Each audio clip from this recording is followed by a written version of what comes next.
What's up, everybody? I am back bringing you another 5 highlights in 5 minutes. I know it's late, it's 2 days late because my birthday was February 15th, which was Wednesday, and that was the day that the show aired, and my husband, Corey, was not allowing me to record that day. So I know you guys are wondering, where the hell is Tai in these 5 highlights in 5 minutes? Because this was a pivotal episode for us. We've been waiting for this episode. The episode where Alvester, the stunt queen, is kicked the hell off the show. So I'm gonna go ahead and start my 5 highlights in 5 minutes. My first highlight is Alvester and Penetration. Okay, this was shocking to me because I didn't realize that Penetration was so connected or paying attention to Alvester because Alvester has been an ass. And so it was surprising to see that Alvester and Penetration had teamed up. Well, Alvester had recruited Penetration to be on his backup dancers or be one of his backup dancers for his video. So I was completely surprised and blindsided by that because I feel like Penetration has been a very consistent part of Black Magic. He's been committed. This was his dream. He's an exotic dancer to the core. And I was just surprised. Alvester we're not surprised by, but the funny thing is that he thought that he was slick enough to try to interject his personal music stuff into Black Magic, and that shows that your ass is an opportunist, Alvester, an opportunist and a stunt queen, because you claim that you're this big choreographer. I mean, well, not choreography, because I don't think you've choreographed anybody's routine. You were a dancer, only a dancer, a commercial dancer for Beyonce and people like that, yet you can't find dancers outside of Black Magic to back you up. Like, where is your clout? Where is your greatness in the dance world where you can't find your own dancer? So that shows that you had alternative motives in being a part of Black Magic. And like I said, you're a stunt queen. How the hell you still in Vivica's men? Find your own fucking men, Alvester. Find your own fucking man. Leave Penetration alone. But I do want to say it wasn't surprising that Penetration enjoyed the commercial dance side, because I told you guys when Penetration choreographed that riding on the chair routine, that Penetration seemed like he was a great dancer. Like, he was getting the moves. So it wasn't surprising that he enjoyed that. But Alvester and Penetration, no ma'am. Cut those ties, Penetration, cut them. My second highlight is Kiana and Bolo. It was actually great to see Bolo, a different side of Bolo. As you guys know, I call him my baby daddy, so I love him. And he is a very playful, yet sexy and muscular and fun guy. So he has this confident side, but then he also has this soft, playful side. So I wasn't surprised that Kiana was going after my baby daddy and wanted him.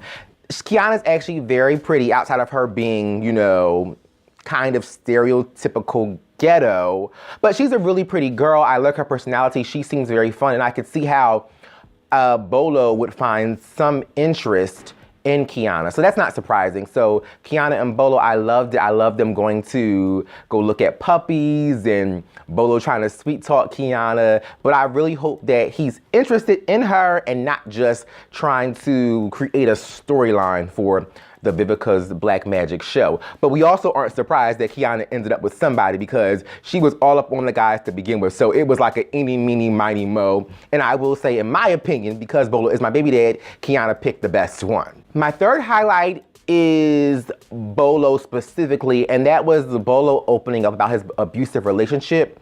I thought that was a very powerful moment in Vivica's Black Magic. I feel like the producers of Vivica's Black Magic is very smart because they always interject something of some kind of depth and substance. Just like they've had the fellas with some of their children. Now they're addressing domestic abuse and violence, with a male, which we don't see that often. We never see a male admit that they were verbally abused or physically abused by a female partner. And that does happen. We think that because the man is supposed to be stronger, more masculine and aggressive, that these chicks out here hitting back. And I don't think that women should be hit, but this is why sometimes they're getting hit back, because they're initiating the fight. So I was very happy to see that he was able to open up and share with Kiana about that specifically, because when someone shares something like that with you, it kind of leads you to believe that they are genuinely interested in you. So I really can see Kiana and Bolo being a very, very cute couple if they're both being sincere and genuine. And I also want to say, Bolo had grabbed Kiana's hand at their little dinner. And she said, oh, you're gonna give me a handshake. And when Bolo said, oh, you can have whatever you like, I said, well, bitch, I want the dick. That's what I want. Give me that, Bolo, okay? Give me that big kabasi. My fourth highlight is something that we've all been waiting for. In the past, we've addressed how cohesive and cooperative Slam was. So my fourth highlight is definitely Slam. I'm glad that Slam is back with Alvester missing rehearsals to do his own music video stuff and just being the stunt queen and the drama queen that he is, thinking that it's all about Alvester, thinking that this is the Alvester's Black Magic show. I'm glad that Kiana made the call and brought Slam back, because I love Slam being a part of this group of guys when it comes to performing and his commitment and his drive to want to be a part of the team and learn the choreography and be just an easygoing person, you know, not bringing any drama, being appreciative about this opportunity. My fifth highlight is Eureka versus Alvester. Alvester missed the big performance. He missed several rehearsals in this episode. So Vivica had told Eureka to meet up with Alvester and to, you know, let his ass go. And Alvester, surprisingly, not surprised, I shouldn't be surprised, because his ass is arrogant and he's conceited and he's, just like I said, he's an asshole. And so it's not surprising that he would take this conversation where he should be humbled and twisted. But what struck me out was him taking the defense of saying, you know, I'm a mogul and a mogul has to be a part of 15 things. No, bitch, a mogul does one thing, perfects that, sticks to that, makes sure that is up and running correctly, then you move to your next. Your ass ain't no mogul, your ass ain't really nobody but a backup dancer. And while that isn't a great accomplishment, you claiming yourself or living yourself as a mogul, you're not even operating in business properly, because you came on this show to try to make a name and get publicity for yourself. And that's apparent, because to call yourself a mogul and say you should be in several things, and to say that Vivica Fox should have contacted you, bitch, you ain't the boss. She is. You should have contacted her and informed her if you were not going to be around. And that's what a mogul does. A mogul holds themselves accountable and responsible. And I'm sorry, baby, you ain't no damn mogul, because like I said, you have not perfected one thing and moved on to the next. You trying to be a backup dancer, you're trying to be a singer when you should be focusing on backup dancing, because that is your expertise, and you really can't sing, so the singing thing is bullshit. Then you talking about being a part of Black Magic when that really isn't your passion. A mogul gets involved in things that is a part of their passion to help build their brand as a whole, not something that you're just trying to do just to use as not even a stepping stone, because you can use things as a stepping stone, but you're just taking advantage of someone. Then your ass had enough to say that Vivica Fox used you to get to Vegas. Bitch, you were not there, you were not supportive, you were not a team player. Ain't nobody use your ass. You used Vivica's Black Magic, so go choke on a dick, Alvester, okay? He just pissed me the hell off, but I'm glad this is the episode that you were extracted from the show. Bye-bye, Alvester. And the sad thing is that you could have used this TV show, even if you were going to use it for your benefit and your brand and building your brand and your whole music career, you could have used this show and have come on as the nice, kind, respectful guy, made people like you and love you. Then you could have bounced at the end. But you've made yourself like an asshole the whole entire time. And the little bit of fan base that you did have, because I actually thought I would have liked you prior to you being on this show, bitch, you done lost them. Like, you played yourself, because you really could have come on this show just like Stephen Beck, just like a Penetration, just like a Bolo, and have been respectful and humble and have gained so much and so many more fans than you previously had. Now your ass is like the bitch, the hated bitch of the show. Nobody gives a fuck about Alvester. Now my bonus highlight, of course, gotta always give you a bonus highlight, and I know we're over our 5 minutes, and we're done our 5 highlights, so who cares? The bonus highlight, you know, I always address the performance at the end that the guys give. So the fellas gave a performance and their theme was boxers and football players.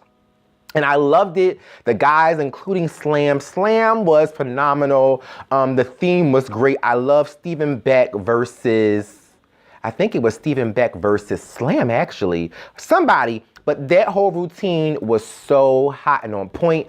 They were in sync. They were a cohesive unit. They worked together. It went over very well. I loved the bedazzled, I don't know what those shoulder pads are called when you play football, but their fellas did have that on and that was beautiful. It's funny because Volo said I look like a dancing robot or something he said, but I loved the routine. It was a great routine. I feel like this was their first routine where I can say as a whole, it looked very clean. It could have been camera tricks. We don't know because, you know, the camera wasn't giving us a straight run through. It was just clips, clips, clips, clips, clips. But from what we saw and what they showed us, it looked really good. And then the guys broke off into two sections. I think it was Bolo and White Chocolate, and they worked out really well. You know my baby dad always shows out. He did a headstand in somebody's coochie, and as big and as thick and as muscular as he is, I'm like, damn, like he never ceases to amaze me to be able to uphold all that weight on his head, or when he does all those dramatic flips. Like that's a lot of body to be swinging and flinging and turning upside down, my God. So yes, the performances were great. I think there was a performance with Prophet the Problem, Slam, and Penetration, and they were great as well. They looked good when they were doing their, you know, trio performance. So anyway, that's it. These are my 5 highlights in 5 minutes, plus my bonus highlights. I thank you guys for being patient and waiting for this recap because of my birthday. It was an amazing birthday. I am now 32 years old. Can't wait to experience more greatness and more success and more prosperity in this coming year. Make sure you guys subscribe to the channel, thumbs up this video, comment down in the comment section. Of course, you are always welcome to let me know if there was things in the show that caught your attention that I forgot to mention so that we can converse about Vivica's Black Magic. I believe this was episode 7 and it was called Full Court Press. Anyway, thank you guys for watching. Bye.